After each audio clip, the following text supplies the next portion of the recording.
Good Friday afternoon, guys. My name is Jerry Miller, and welcome to the I Love Seville show. Thank you kindly for joining us. We're live in Charlottesville, across the Commonwealth, the country, and the world on the I Love Seville network. Today's show is going to be an impactful one. It's material that undoubtedly impacts the community we live in. We're going to discuss the nation of Police Chief Rachel Brackney. This happened Wednesday afternoon. City Manager Chip Boyles terminated Chief Brackney's contract late Wednesday afternoon, and since then it has been the talk of town. We have Bellamy Brown, which we will get to in T-minus 15 seconds, the chairman of the Police Civilian Review Board. We also have Councilor Lloyd Snook about 1 o'clock on the show. Judah Wickhauer is our director. Let's go to the studio camera first, and then let's welcome the dapper Bellamy Brown to the set. Mr. Brown, good afternoon, sir. Good afternoon. How are you? Doing well. How are you, sir? I'm doing very well. We're going to start open-ended. Sure. Wednesday afternoon, Police Chief Brackney terminated by City Manager Chip Boyles. Mm-hmm. Open-ended question and update from the chairman of the Police Civilian Review Board, sir. Oh, what's the question? Anywhere you want to go on this topic here. Your thoughts when you read the termination news? I thought that it was appropriate, and I recognize that I and City Manager Boyles, in addition to maybe a few other folk, have more information than what the limited public information that's out there.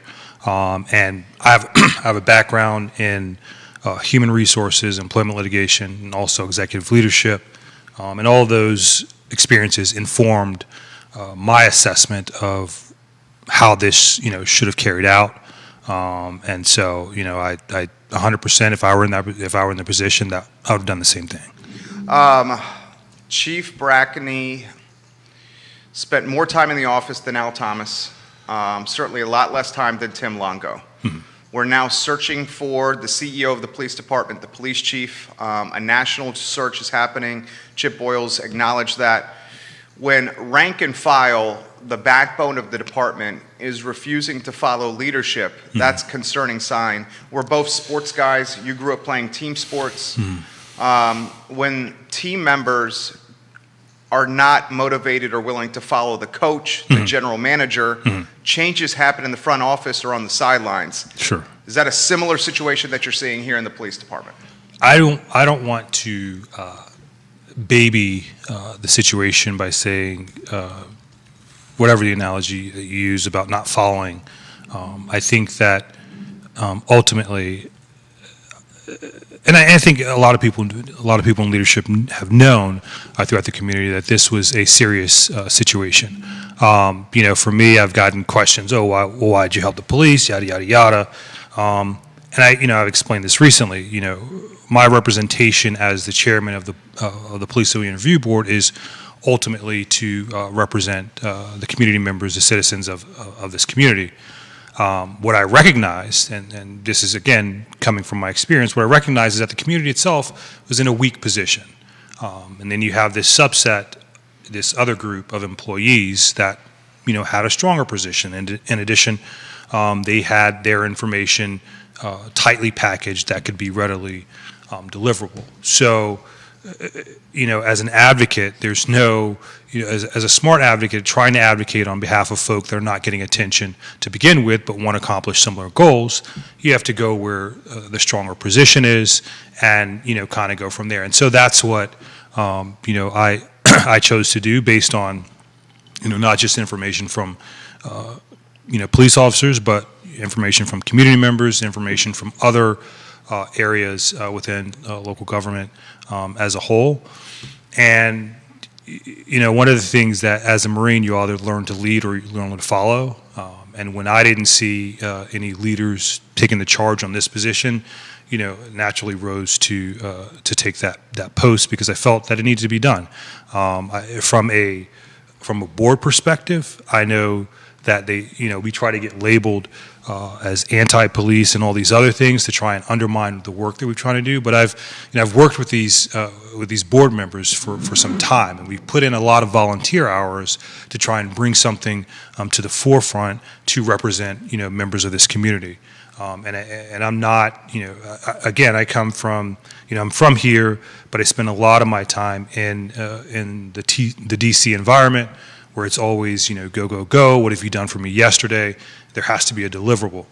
We didn't come here to volunteer on this board to not have a deliverable at the end of the day, or to have, some type of obstruction that doesn't need to be there. And so I'm like, I'm not going to go home with, empty volunteer hours and nothing else. Like, if there's significant problems, if you hear there's a problem, and nobody ever does anything about it, that's a serious, that's an even greater problem. And I'm a problem solver. In my career, that's what I've been, that's what I've done. And so that was just natural to me. And so, I took the steps to make that happen. You have a handful of Charlottesville police officers watching and Albemarle County police officers watching. When did Chief Brackney start losing the team members, the morale? Is there an incident or a timeline that you can pinpoint? Has this been snowballing? So I'm I'm still meeting with officers. I met with another this morning, and from that officer's recollection, it started pretty significantly early on, and again, I believe that there is requests made to address the matter. And it fell on deaf ears, and it went nowhere. So, from my understanding, pretty early on. Was this a my way or the highway type of mentality from the leader of the department? The information that I've gotten would kind of align with that in some respect. Again, I'm saying obviously third party. This is just the information that I've gotten. I'm not saying yay or nay because I wasn't there, but from the information that I've gotten, it would align with that. City Manager Chip Boyles terminates her. We find out about it Wednesday afternoon late through a very short press release. The press release that was issued last week, sure, the very long one that did not have a signature associated with it, that was talking about, with lack of, I'll cut to the chase, secrets, inside combos and information, topics that probably should have stayed within the police department, were made very, very, very public. Sure. Do we know who penned, wrote, created the press release from last week? Is that Chief Brackney's work? Is it Mayor Walker's work? I cannot speak one way or the other for that. It was somebody with inside information. Sure, and I will say, for me again, I think the way I look at it, everything holistically, an outcome has been achieved. I think there is an avenue now where we look to move forward, ideally in a positive way. So when we're talking about, some of those things that have gone on internally, I think that, again, that will be left to City Manager Boyles and then some of the folk in CPD to kind of address that, because that's not necessarily the only issue. I think there are a number that have to be resolved, but I can't say one way or the other who wrote that. What have you heard from team members in the police department since the police chief was terminated? I've heard it's long overdue. I've heard it's relief.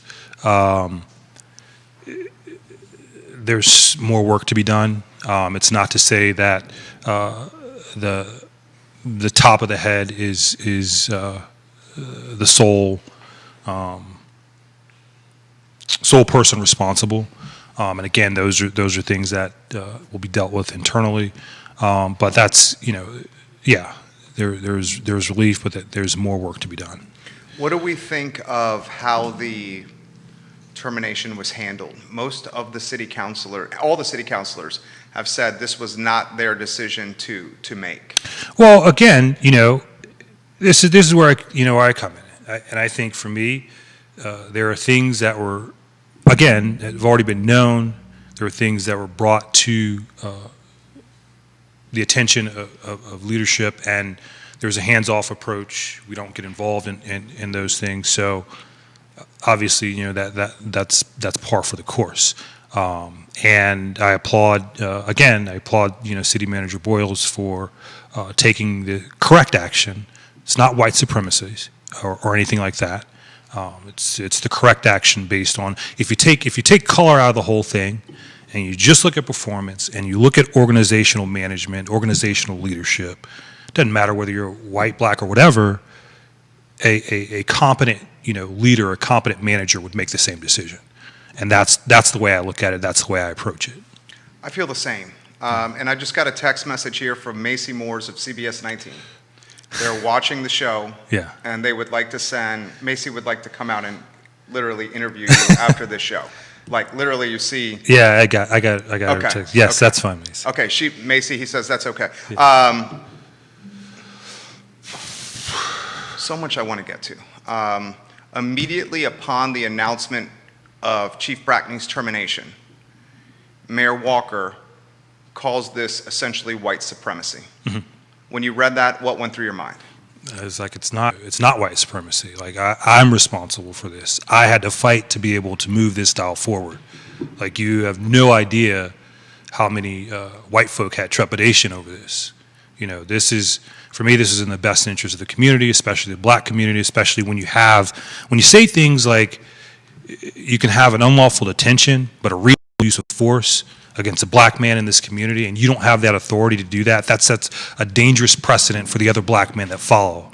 And I don't care how many people get upset with the fact that I've done this, and you're not looking at it, or you just want to yell and do whatever just because that's your role in this community. I'm well beyond that. I'm here to deliver for the people that I've grown up with, that I've spent time around, the black men that I've spent time around in this community, and I'm not going to sugarcoat any of this. This is what needed to be. This is what needed to happen, and if it took some pushing for folk to get there, so be it. But this is not white supremacy. That I did this, so at the very least, spearheaded this. And yeah, I took on partners along the way, but I don't do. There's a problem. We're not going to solve it. There are people's well-being that are involved here, and you can't just sell the whole ship away for one person or a few people. So, sounds like NBC 29 is also sending a reporter here to interview you after the show. So this gentleman is going to be on the 6, 10, and 11 o'clock news tonight and tomorrow's Sunrise newscast. What is the feedback or the fallback or some of the heat you've gotten from this? Has there been some? I don't care about no stinking heat. Like, I mean, most of the people don't have the full information. So you're not, Theodore Roosevelt has this quote about, talking about people in the arena. If you're not in the arena, hey, you don't know all the facts. So I'm not going to get caught up in that. And I still today have this one question for those folk. Who has the authority to say that a black man can be unlawfully detained and have a reasonable force used against him? It's not hers. It's not any police chief's. So that's not, I don't care. Your thoughts on Mayor Walker's Facebook Live? The majority of it, a good chunk of it, was literally about you. Did you watch it? No. Did you hear about it? I heard about it. I think we're past that. We're past me being concerned about folk not in the arena. We're past me being concerned about naysayers. We're here to deliver for people in this community. And whether you appreciate the effort, that I put forth here in this decision or you don't, at the end of the day, it doesn't matter to me because there was enough evidence found to trigger this particular decision, which was the right decision. And that's all I care about. I'm a huge fan of you. You know that. Sure. I did not like one particular comment that came across social from the mayor. And you know what I'm going to reference. Sure.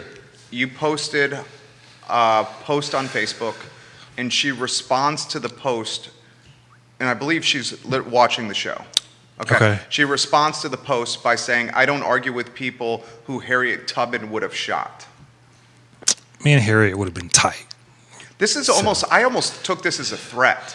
I mean, did you take that as a threat? No. I said winter is coming. You did say that. So, I'm a Marine. First, I've been a Marine since I was 17 years old. That hadn't changed. That's not going to change. So, okay. I got things to do. I'm going to deliver for my community. These have been a lot of volunteer hours. So all this BS, this noise, okay, whatever. You got the Daily Progress, NBC 29, and CBS 19 all on the feed here. Major Mooney. Okay. Now helping with the transition. Mm-hmm. Major Mooney announces a retirement in less than, roughly 48 hours, certainly less than 72 hours later, Mm-hmm. he comes back on the job. Mm-hmm. He, lack of better phrase, rises to the occasion and helps with the transition. Mm-hmm. What do you make of that? I don't know. Like I said, I know that there was more than enough information there to arrive at this particular decision on behalf of the city manager. I don't know what went into his, making this decision. But it is what it is. I think from a continuity perspective, when you have this particular transition, yes, that some kind of existing leadership needs to be there for for the interim until we figure out the path forward and which way to go. But it is what it is. The Police Benevolent Association, Mm-hmm. they have their own survey. Mm-hmm. You're privy to the results of the survey. Mm-hmm. I'm privy to the results of the survey. How much did that impact the termination of Chief Brackney, that survey? I would say not a lot. Not a lot. Not a lot. Please give us some insight. Well, that's what it started off with. It started off with that reading at the PCRB meeting, and it was we'll just say there was not a lot of traction on that. This was interesting, and by interesting, I almost saw it as inflammatory, speaking out of turn, airing City Hall dirty laundry in a very live Facebook setting where Mayor Walker basically was discussing the executive director position, Mm-hmm. a position that many of us in this community thought should have been yours, Mm-hmm. and you did not get the position. Mm-hmm. And she then, in lack of better phrase, spins it, Mm-hmm. saying this is the collateral damage of Mr. Brown not getting the executive director position with the Police Civilian Review Board. Sure. Care to offer some comments? When I joined this board in August of last year, I had police officers approach me shortly thereafter. So all of this information gathering happened well before the position even opened up. What triggered me towards these steps, as I said earlier, like I can either lead or I can follow. And when I saw that there were not enough leaders on this particular issue, that's what I had to do. So I'm not, again, this is a year, more than a year in the making. Here we are. Do we see it a difficult position to be filled? We've had a tremendous attrition and turnover in City Hall.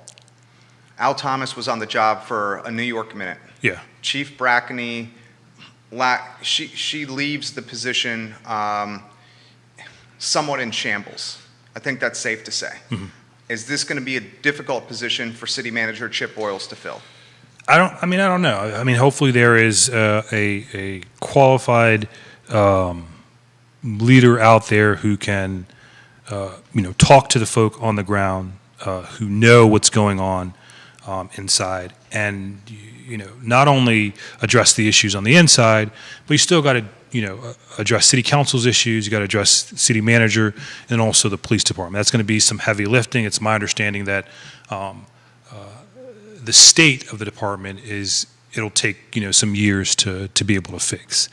So you really need a leader that would be invested in that organization, changing that organizational culture, and kind of remedying some of the things that were let go. I mean, like I said, I met with another police officer this morning, and there's more than a number of them that are ready to fly off with information. So this isn't, and these are African American folk. So there's more than enough seemingly damage that's out there that has to be addressed. Should the new police chief, be hired within the department? I'm not going to get. So my only interest with regard to personnel was where there was a legitimate problem, again, looking at it from my HR and employment litigation perspective. So as far as I'm concerned, that's done. The rest of this, as to who needs to be there or what have you, I'll leave that to City Manager Boyles and let him, kind of do his thing from there. This question's come in the feed. Did the police officers within the Charlottesville Police Department get Chief Brackney fired? No, why? I don't understand why this is so hard for people to comprehend. This isn't white supremacy. This isn't done, I kicked the door open. I don't know if people recognize that. I did this because I saw a legitimate problem, again, looking through my human resources lens, looking through my employment litigation lens, looking at what, the board is trying to do on behalf of the community, and nobody was stepping up. And again, as a Marine, we either follow or we lead. And on this issue, my card got punched, and it was time for me to lead. So that's what happened. This is no white supremacy or any of that. So it happened. The PBA didn't come into play until roughly about 2 weeks before I was going to make that statement, and I hadn't even fully crafted the statement until maybe a couple days before. And their packaging was in such a way, and had already been disseminated in such a way that it allowed greater leverage to be able to get the point across as a whole. And so I saw synergy there for what we're looking to accomplish overall for the board, the members of the community, with what they were, what they had. And so I went for it. And in this community, and I've said it over and over again, we've been in a space where white folk are scared to be called racist. That's very true. And so it paralyzes folk, or it has paralyzed folk, and I don't have time for that. You can't call me racist. You can't say whatever. You can say whatever, but I don't care. But you can't call me racist and try to make this about race. This isn't about race. This is about an organizational management and leadership issue that affects the community, or that affected the community, and it just needed to be addressed. Toughest question I'm going to ask you. Is the mayor of Charlottesville weaponizing race? I don't like to comment a lot about, the mayor of Charlottesville. She's free to do whatever it is that she wants. I'm concerned about doing what's in the best interest of the community, and so that's what I'm going to focus on doing. I will say again, for me, Juan Wade and Brian Pinkston are it for me. Especially Brian Pinkston coming up with, his support of the PCRB with investigatory and disciplinary power, in addition to making sure that we, as a board, survive and have the resources that we need. And that's the kind of, leader that I want. That's the kind of leader, as chairman of the PCRB, that's what I want. That's what I want to hear. I want to hear people that are going to support this. And obviously, from this situation, you can see the value of the PCRB, not just from a community perspective, but also from a policing perspective. So all the folk that are out there that were saying we're anti-police, I mean, what do you make of this? Folk that, if you support the police, this is a clear reason of why you should support us and what we do. So, you are a stakeholder, an influencer, a citizen, a taxpayer. Your thoughts on Chip Boyles, the city manager, and the job he is doing? This could not have been an easy decision for him to make. A man that is somewhat new to the job, a white man, firing a black woman. Yeah. See, that's I think if you're going to look at it from that perspective. Again, we go back to that race perspective. This isn't about race. It's about performance in your eyes. This is about performance. This is about the effect on the organization as a whole. Is about and how that translates into effect on the community. And we got to get away from this. Oh, it's a white thing. It's a black thing. Because that's not. Again, I started this. I pulled the trigger on this. While all the white folk were trying to hide behind, I pulled this. So, no. Councilor Lloyd Snook will join us in a couple minutes here. Your thoughts on council not knowing that this termination was going to happen? Council has already repeatedly stated we do not get involved in personnel matters. That's it. I mean, simply it. Janice says, it's Janice Trevelyan. It's so nice to have someone in a public position in Charlottesville speak intelligently, respectfully, and with the city's best interests. You literally have every media outlet in town watching, and they're coming here to interview you outside of the studio. State of the Union of Charlottesville and City Hall from your perspective. You have more inside knowledge than 99% of the people in this community. I think obviously the police department is an area that has to be Prioritized? prioritized and rectified. I believe that there is some stability that's Manager Boyles is trying to make. I believe that this. With regard to policing in the community, there has to be more efforts in terms of bridging that gap. There has to be more opportunities for community members to raise the BS flag whenever police do mess up and they have negative interactions. And that's kind of what I see at this point. The depth of how deep the dysfunction and what have you in the police department, I don't know that. I've seen enough. I think I made this statement before. The more I see, the less I want to know, and that's very true. I didn't expect any of this when I started this whole endeavor, and it's this is my hometown, and I'm just. You're passionate about it. I'm definitely passionate about it. I've been disappointed in that this wasn't taken care of earlier. And of course I care because I still go back to the hood to where, my people are. And I'm not going to, when we look at the economics of where we are in this city, you got, a ton of millionaires around, you got at least 2 billionaires around, and you got the folk we got 17,000 in poverty in this space. So the economics those aren't favorable for a lot, and a lot of those folk are black.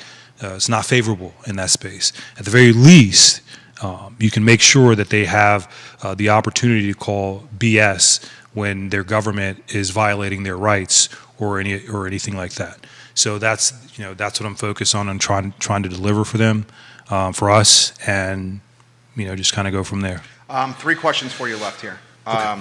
This is from multiple people on the feed. And I'm also curious.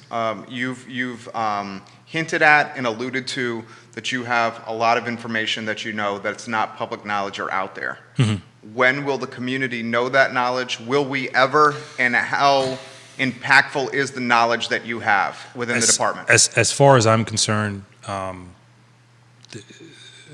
knowledge that has been provided to accomplish the goal has been, it's done. There are a few miscellaneous things that I will work on, but the rest of it, this could have gone completely differently. This could have been really bad. But as far as I'm concerned, I'm off the trail, and the rest of that is with city leadership. When you volunteered for chairman of the Police Civilian Review Board, did you ever think the volunteer efforts and the countless hours that you have put into this position would be on behalf of police officers?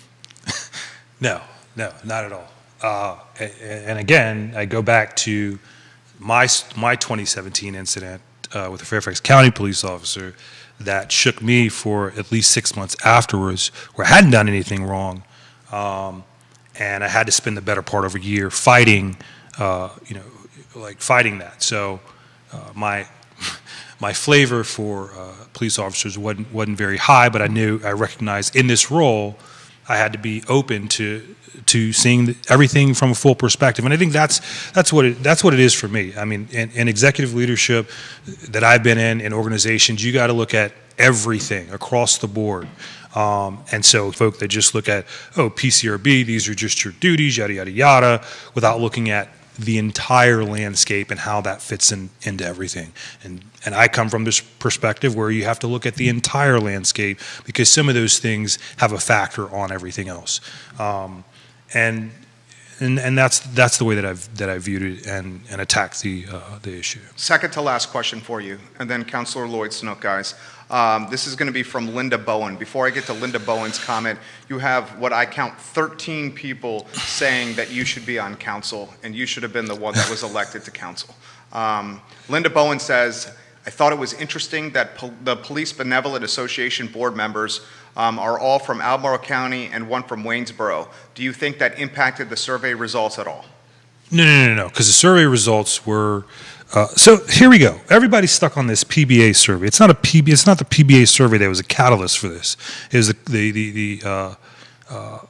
internal. It was the Climate Command Survey, internally, designed by leadership itself. That was the catalyst. And when that wasn't, moving around, that's when the PBA did their survey, and they were more than willing to make that available. Everybody harps on the PBA. Oh, it's the southern states. That's BS. Like, this is a legitimate problem. You got the officers. So the climate survey internally, you got 70 that took it.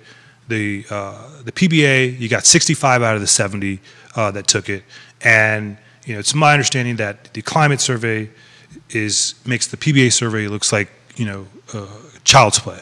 So everybody wants to get stuck on black and white PBA survey as opposed to looking at the core issue. And fine. Maybe everybody doesn't look at things that way. Maybe everybody wants to look at these hot button issues. That's not what I look at. I look at what's the core issue. How organizationally, what is that? How does that have an impact on everything else? How does that have an impact on what we do as a board? And if there are any impediments that need to kind of be adjusted or moved out of the way, I'm not advocating properly if I don't make an effort to do just that in the best interest of the board and the community as a whole. Last question for you. It's in regards to this election in early November, 2 open spots on council. An incumbent, Mayor Walker, is running again. Heather Hill is choosing not to run again. Brian Pinkston, Juan Diego Wade, Yaz Washington, and Nakaya Walker, the 4 that are running for 2 spots. Mm-hmm. I've said on this show multiple times that this is one of the most important elections in Charlottesville, Virginia history, mm-hmm. and frankly speaking, it's only been amplified by the termination of Chief Brackney. Mm-hmm. We can make a legitimate argument that the folks that are elected in early November will help determine or influence who the new CEO of the police department is going to be. Mm-hmm. We got the future land use map. We got this Delta variant going on. We got school redistrict. We got a hell of a lot of stuff going on right here. Yeah. In your perspective, take as much time as you need. How important is this election in early November? I mean, it's super important. And again, I'm going to come from a perspective of policing and the community. I can never support a police chief that will say that a black man can be unlawfully detained but have reasonable force used against him. Those don't go together. And if you want to support that one person as opposed to the greater community, that doesn't work for me. So I'm going to look for the folk that are going to focus on serving the community and what the community needs and go from there. And for me, that's Brian Pinkston and Juan Diego Wade. Yes, all those other things are vitally important. This is just as important. You can't spend $1 million on some statues, give us $350 in a bucket, and be like, hey, you guys are going to work. We need that support to stand it up properly, make it stable, make it move forward on behalf of the community itself. And that's my aim. That's my effort. As long as I'm on this board and as long as I'm in this position, that's what I'm going to work toward. So these misnomers or this misconception that oh, well, you went out there and you supported the police as opposed to the community members. That's for folk who are either not looking at the entire picture Or want to spin a narrative. or want to spin a narrative. So, Anything else that needs to be out there? not that I know of, no. Go vote in November. And yeah, if you, I think I said this early on. If this community wants to move itself in the right direction, it has to address two challenges. One has already been addressed. The other, you can go out and vote in November. Bellamy Brown, guys. Anything you want to say to Councilor Snook? Hey, Bellamy. Councilor Snook is in studio. Hi, Counselor. We got 350 grand. We would hope to get some more. That's all. Okay, thank you. Yeah. Appreciate you. Absolutely. Seriously, appreciate Yeah, you. yeah. Bellamy Brown, guys, Chairman, Police Civilian Review Board. Councilor Snook, freshly haircutted, Councilor Snook, in studio here. Councilor Snook, you heard some of that interview here with Some? Mr. Brown. Sure. Your thoughts on what you've heard? Well, And this one here is your camera. okay. So I guess the one thought that I would offer is that the issue of the police morale, the police chief's performance, these issues were on the radar screen for council and for the city manager before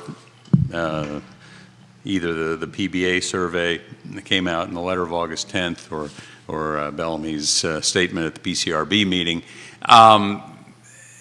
It has been a concern for a long time, and a lot of it has to, and let me just back up by saying when Chief Brackney came, there was a lot of immediate grumbling from the ranks, and I chalked that up, a lot of it, to being the good old boy network not liking the fact that they were being told they had to change and being told they had to change by a black woman.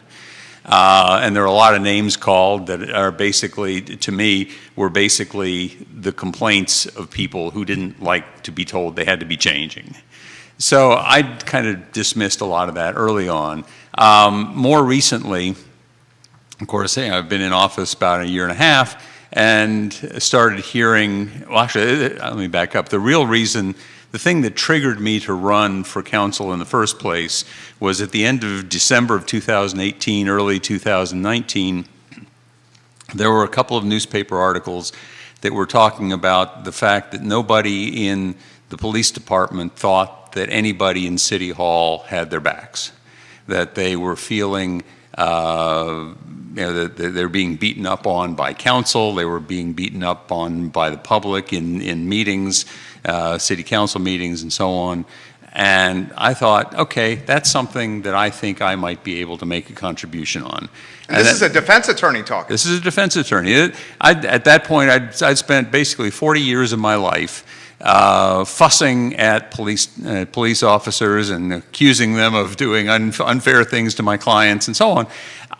But for me, I always maintained a pretty good working relationship with the officers and with the police department as a whole, and in large part because having seen what they do, I mean, I've probably seen more hours of police video than anybody else in City Hall who isn't in the police department.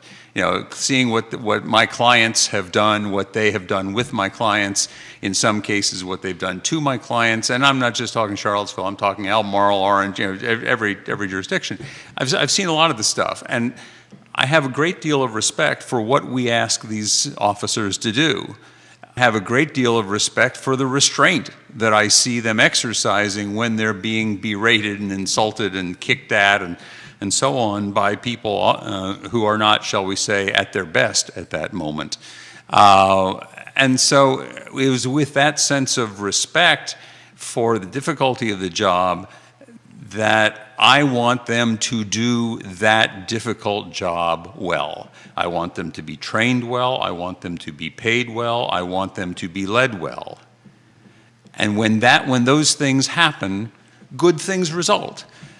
That's why I started to run in the first place. So I come into office, and almost immediately I wound up butting heads with Chief Brackney over some issues of dealing mainly with the budget.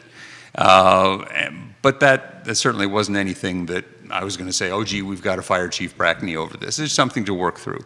And then, of course, there was the problem tail end of last year with the Unitarian Church incident, where she gives a press conference that correctly defends the officers. I think that the officers were being accused, and I've seen those videos too, the officers were being accused of various forms of discrimination and so Profiling. Yeah, when in fact they were responding to a call. And it took about 5 minutes of them dealing with the call and dealing with the contact with the citizen before they realized, okay, this is not the situation we thought we might be responding to.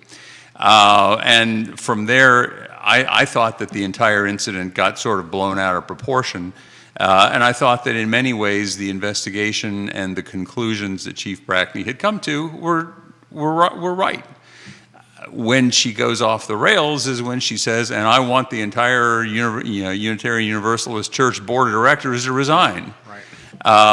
And the minister or the pastor fired. And the pastor fired, sure. Yeah. Clean house over there, which is completely inappropriate. And it was not the first time that something like this had happened. I talked to one person who knew the situation pretty well and knew the chief pretty well, who said that this person had serious doubts about Chief Brackney's ability to demonstrate a sense of grace sufficient to be conciliatory, which I thought was a very perceptive comment at a time when the police needed to be conciliatory. That's not the same as saying they needed to surrender, but they needed to be willing to sit down in the same room and deal with people honestly and deal with people straight up and hear criticisms and respond constructively to the criticisms. And that was the sort of thing that was just very difficult to see publicly. So with that in mind, we move into, through 2000, into 2001. Of course, everything we're doing is constrained by COVID.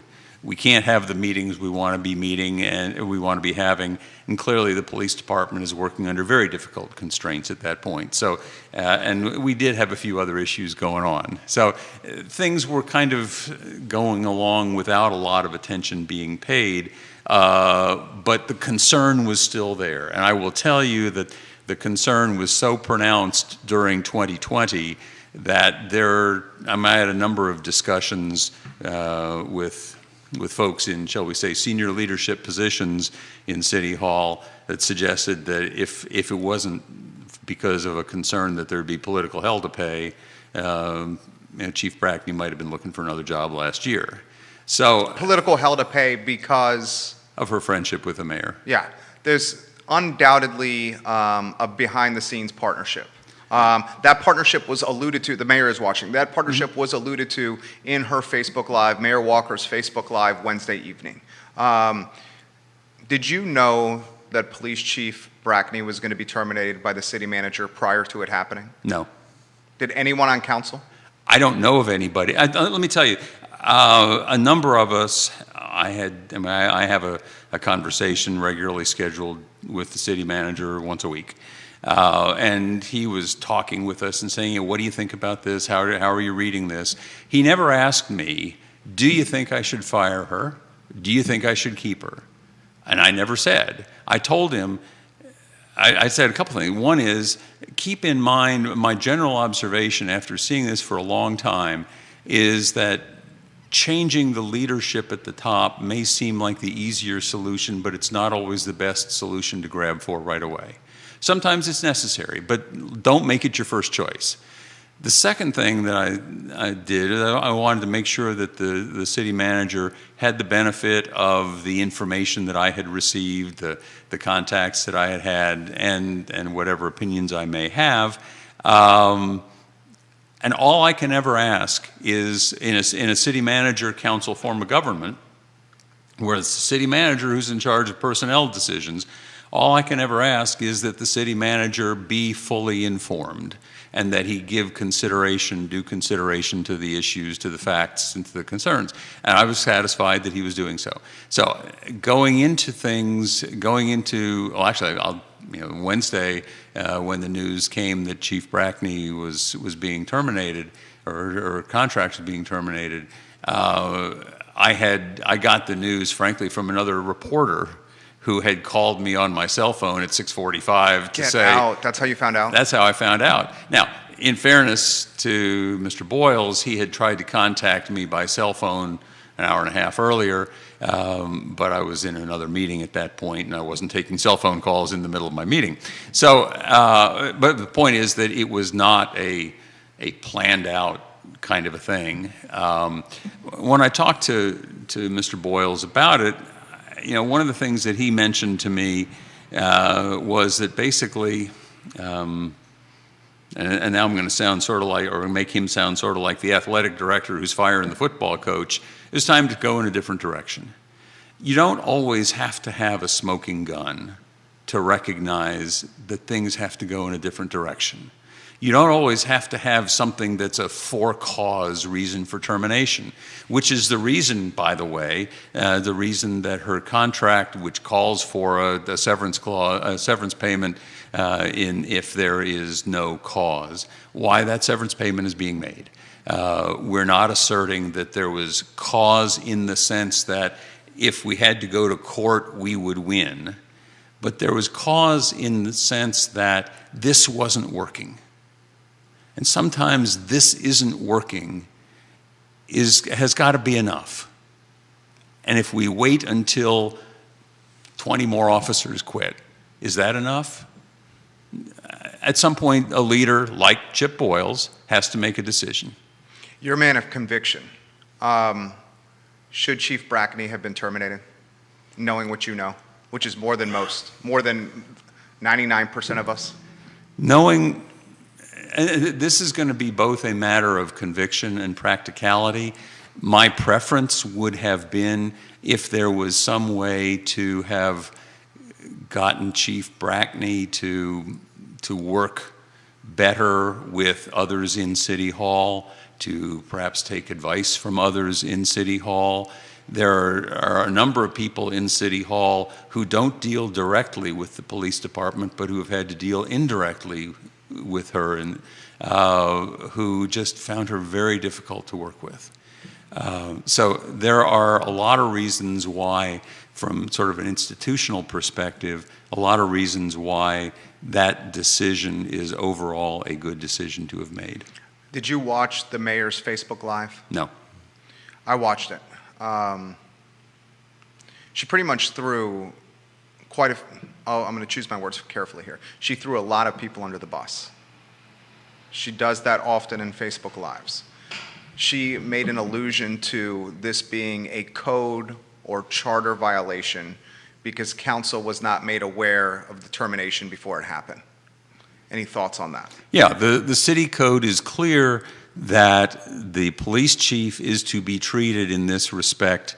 The best example would be a cabinet secretary at the federal level. The cabinet secretary is nominated by the president, is confirmed by the Senate, but can be fired by the president alone.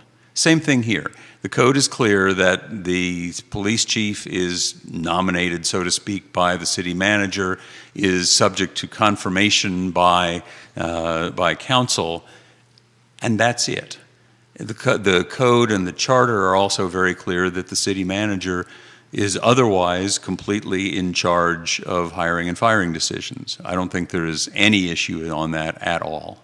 The partnership, the joint venture, the friendship, whatever we're going to call it, the professional relationship with the mayor and the police chief, did that give a sense of invincibility to the police chief from your vantage point?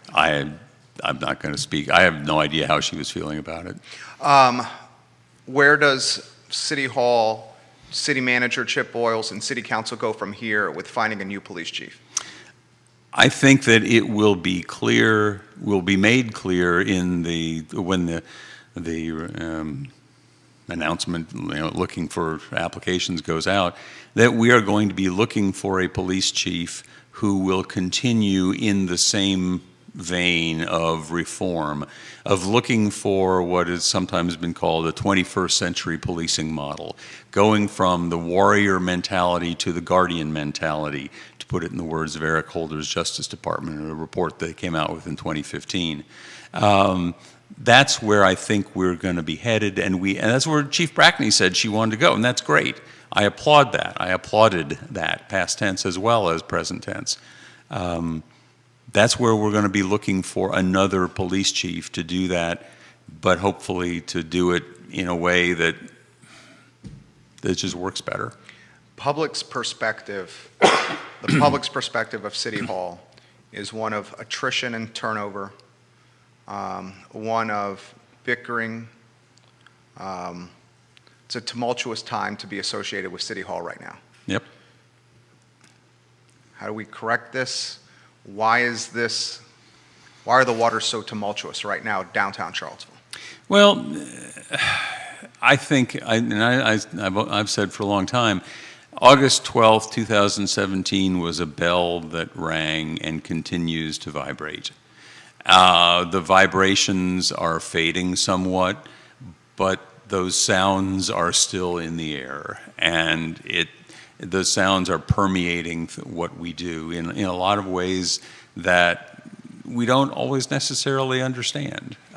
So I think it's getting better.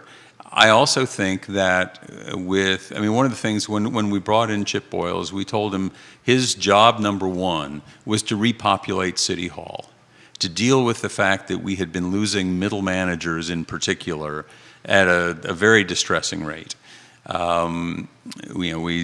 Over the last 4 years, we've gone through, I guess we're on our fourth city manager at this point. We've gone through about 5 deputy city managers after, frankly, having had no deputy city managers in August of 2017. City attorneys. City attorneys, we're on our third city attorney. Police chief. Police chiefs. A lot of other leaders in public works, another place like that. Neighborhood director. We've only had the one, and Alex got demoted a couple of years ago, and we haven't been able to hire somebody since. We've got one took the job and then left. And didn't even want to come. Didn't even make it in the door. Right. I think it's fair to say that when he accepted the job with us and he didn't pull his application from Prince William County. That was a red flag. We didn't know it at the time. He didn't tell us, oh, by the way, I'm still leaving my application open with Prince William. But when Prince William said yes, he went there. I have not met the new director of NDS who's going to be starting in about 10 days. On his resume, I'm very impressed with him. I think he may be exactly the guy we need to bring along that department, and that will help a lot in a lot of the ways that people interact with City Hall, the way that the developers and contractors and citizens, all the things that they need.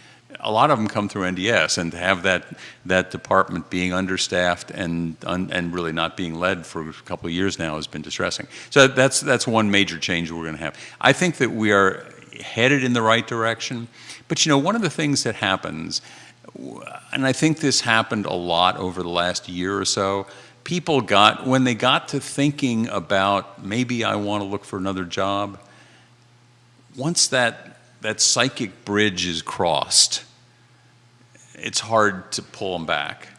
If they've already got one foot out the door, I'm now mixing my metaphors, if they've already got one foot out the door, it's very easy to take the other step out the door. Are you referencing Chief Brackney and the shortlist Dallas police chief job there? Not specifically. I'm thinking about some of the other positions where people have left. I mean, again, middle management kinds of positions where things that were distressed. Some people, many of them have gone over to Albemarle County because they didn't have to move. Albemarle presents a situation of greater stability at the top. It's quieter. Yeah. The tensions are less. Just to use as an example, you could have just as many complaints about police misconduct in Albemarle County as you do in the city of Charlottesville, but you don't hear about any of them. That's true. There's no energy, there's no passion like there is associated with the Charlottesville issues. And again, it's a question of where the bell's been ringing. 10 days ago, roughly 10 days ago, we have an unsigned press release, long Right. press release from someone in City Hall that is airing dirty laundry from the Charlottesville Police Department. This unsigned, long press release that's airing dirty laundry is in direct response to the Police Benevolent Association survey that was released to all media, including us here at I Love Seville. Who wrote that press release? I have no idea. I know, and I have a lot of respect for this gentleman, I know Brian Wheeler did not write it. Right, he was out of town. He was out of town. Brian Wheeler's press releases are short, concise, and signed with his name on the bottom. Right. We know when Brian Wheeler writes a press release. So logically, you're a man of logic. For connecting the dots, it would seem it would either be the police chief or the mayor who wrote that. It wasn't you. It sure wasn't me. It wasn't Chip Boyles. It did not come through City Council. I know that some of the things that were expressed were the same kinds of things that Chief Brackney said to us 4 days earlier in the meeting that we had. It was a closed meeting to talk about grievance procedure issues and litigation issues and so on. And all the same stuff was said at that point. Certainly, it was written in conjunction with or inspired by, or however someone you want to in the police characterize it. department. In the police department. Yeah. And who else, I honestly don't know. And let me say, I haven't asked, not because I don't want to know, but just I've got other things to do in my life. Why? It takes a lot of courage to do what you do. You often, in tough times, difficult circumstances, are willing to speak on the record. Mm-hmm. Your colleagues do not do that. Mayor Walker does it in her silo Facebook Live, where she's not really pushed with questions unless the only stuff she gets in her Facebook Lives is from supporters. You speak on the record in challenging times. Why do you do this? And the second part of the question is, would you like to be the mayor next year? That position is up. It's open. Let me just touch on the second one first. If my colleagues think that I can help, I would be willing to be the mayor. I'm not anxious to be the mayor. Frankly, there are advantages to my sitting off to the side and not having the responsibility of running the meeting. In a properly thought of scheme, the mayor doesn't have any additional power. Has the power has the power to set the agenda. There's a bigger platform. Well, more people are going to call the mayor for comment than just Joe Blow counselor. So a slightly bigger platform or bigger megaphone. That's less important to me. Now, the first piece of the question, I'm trying to remember what the first The piece courage of speaking on the record. Part of that is, I was a radio reporter before I went to law school. I'm comfortable with broadcast media. But I also feel that it is important, if we're going to talk about things, that first of all, it's important that we talk about things. It is important that people not have a sense of City Hall is a closed shop, nobody's talking. And sometimes when we're all sitting around trying to be politically correct or trying to be restrained and not rush to judgment. I still try to be restrained. I still try not to rush to judgment. But I think we've got to be talking about these things. And there are times when I will say, that's a personnel matter. I'm not going to get into that. I may talk around the edges of it, but I'm not going to get into the exact, advice that we got into. So I'm just, it's more comfortable perhaps for me than for some others. You got a reporter that covers the City Hall asking this question. Did the unsigned press release lead to Chief Brackney's firing? Because we're logical people. That press release had very detailed information of stuff that transpired in the police department. They were talking about the SWAT team. They were talking about children of SWAT members detonating explosive devices. They were talking about private text message exchanges between police officers, and the fraternity nature within the department, if you may. The logical person in me says this is Chief Brackney who wrote this.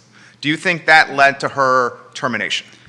I don't know, because in my conversations with Chip Boyles, he never said to me, boy, get a load of that press release, But clearly in the 2 weeks or so that intervened, there was a lot of concern in the city manager's office about the way in which these issues were being handled.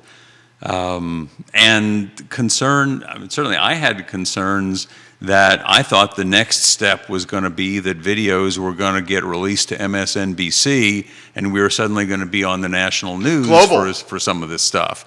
And I know that there were some members of the police department who said when that press release came out, okay, I'm done. Either I'm quitting or I'm putting my application in someplace else. But that did it for me. It's like the sports reference. I believe you're a Baltimore Orioles fan. What happens in the locker room oftentimes should stay in the locker room. And when the content that happens in the locker room is released to the media, it creates distrust. Well, and one of the other problems is we're all told personnel matters are not for public discussion. And so And I think that I am subject to those same constraints that Chief Brackney is subject to, or any police chief. And so when one participant goes beyond where I would not have gone that far, and I might not have been very satisfying to people who wanted to know more details, but I thought that those were details that, at least at this point, were not releasable.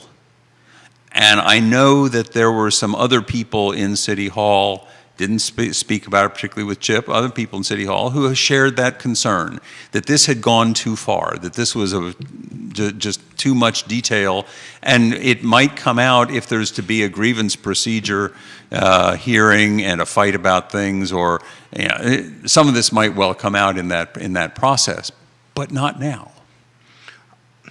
This is a tough question. Is Mayor Walker dividing this city? Is she the lightning rod? Well, I don't know whether she's the lightning rod. I mean, she is a lightning rod. Let's face it, all of us are to a certain extent. Her lightning rod may stick out a little higher than some of the rest of us. I will say this, she often rhetorically divides the city when she's arguing with me on council, or Mr. Brown in public, or Mr. Brown. But with me, she'll sometimes say, "The people who support you want this. The people who support me want that." What she loses sight of is that, given the margins that each of us won by, at least a third of my supporters voted for her 2 years before, and at least a third of her supporters voted for me 2 years later. We're not that divided a city. And to use that rhetoric, I think, is very harmful and also factually wrong. I agree with that. The election in November, how do you characterize it? Well, certainly, you all have characterized it before I got on here as, the most important election in the history of the city of Charlottesville. You disagree? Well, I would say that the latest election is always the most important election. This one is particularly difficult for a lot of reasons. And I do think we're at a position where council, if council can work together better, then council can, I mean, we spend a lot of our, at least emotional energy, if not time and other kinds of energy, just trying to figure out where everybody's coming from. And you guys seem to be walking on eggshells. It's often got that feel about it.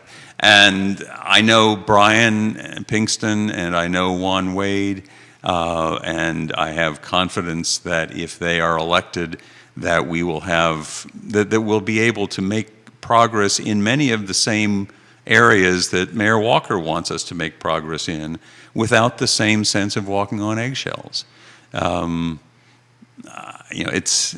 Have you endorsed Pinkston and Wayne? Yeah, both of them. Got their signs in my yard. Sent them both checks.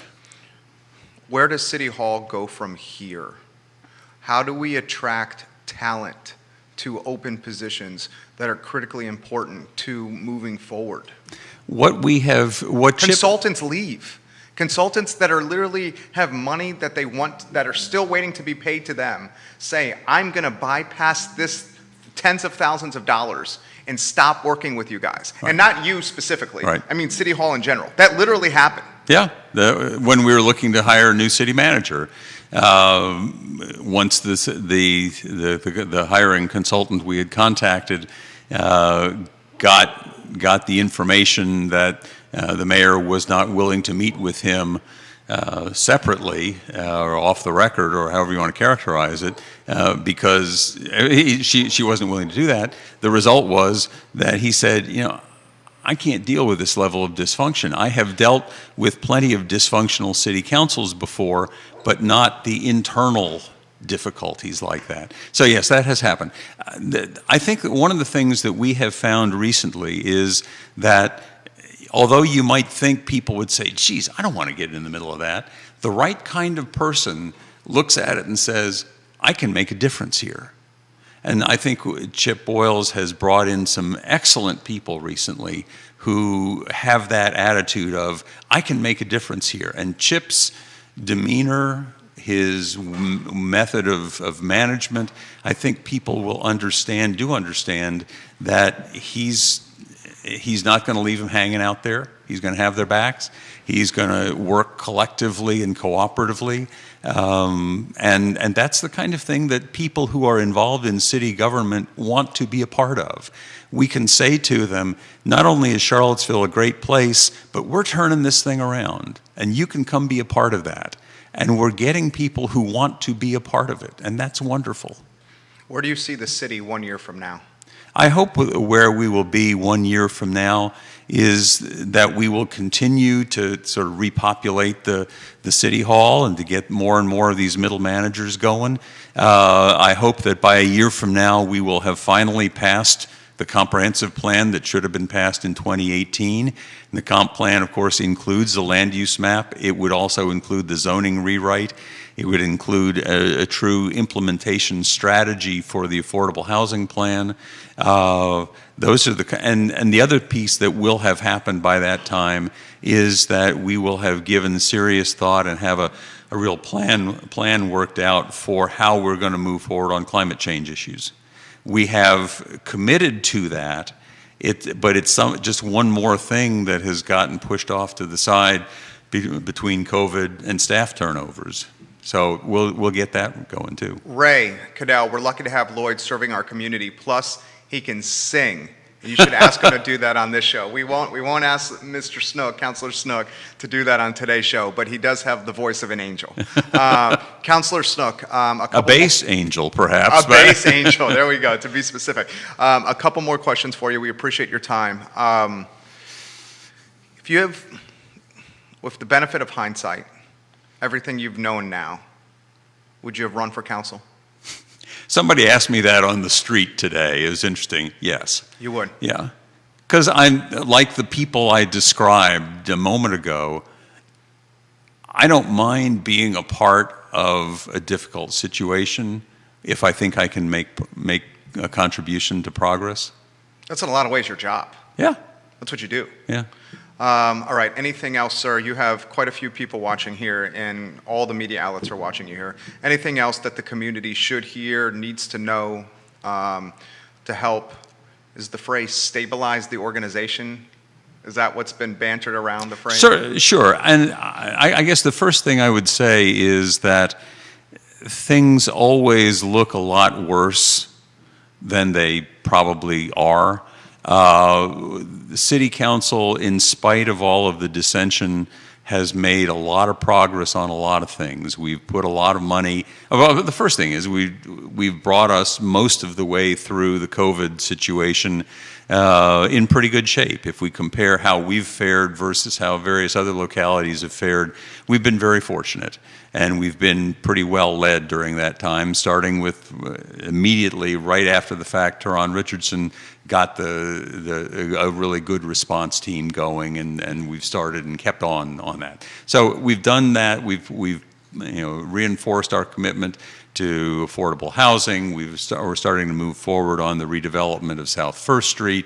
Piedmont Housing Alliance is using the city money to rebuild the Friendship Court. So there's a lot of things that are going in the right direction, and we lose sight of that sometimes when we spend all of our time talking about these, more newsworthy issues, I suppose. So I think we're moving in the right direction. I think that particularly, I just think we're blessed to have Juan Wade and Brian Pinkston on the ticket. I hope that they will be victorious, that we can then all work collectively without a lot of the tensions that we've had recently. Thank you for your time. Thank you. I appreciate you. Okay. Yeah. Lloyd Snook, guys, Charlottesville City Councilor, thank you. That's today's show. Today's show, I think, was an impactful show. I'm grateful for Councilor Snook and Mr. Bellamy Brown for joining us. This election in November is an extremely important one. I will continue to say it again. I think it's the most important election in Charlottesville, Virginia history, and I said that before the police chief was fired. Now the police chief has been terminated, and we have to fill the CEO of the Charlottesville Police Department. The next election, those who are elected onto the dais will influence who the CEO of the police department will be. Future land use map, we got Delta variant that's gaining momentum. We got a ton of school infrastructure we need to prioritize. West Main Streetscape project we need to prioritize. The town we love, the town I love, the town you love, the town we're passionate about, that we care so dearly about, undoubtedly in turmoil right now. Undoubtedly in turmoil. And it's time for some consistency in behavior, some consistency in expectations, some consistency within City Hall, where we wake up each day and we don't ask ourselves, what are we going to face today?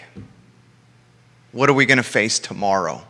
What news is going to drop that's going to shake the city to its core? There's nothing I would rather have, and I'm saying this as a talk show host that does 20 plus hours a week of live programming. There is nothing I would rather have in the city that I so dearly love than a boring news cycle.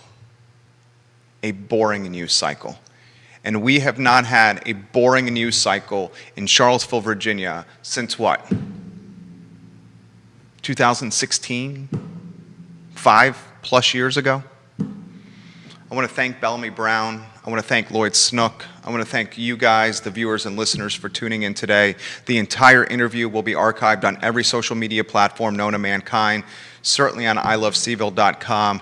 This is the I Love Seville show, where we try to bring content that is impactful to you in an approachable setting. And that's the I Love Seville network. You guys enjoyed the 3-day weekend. Take care.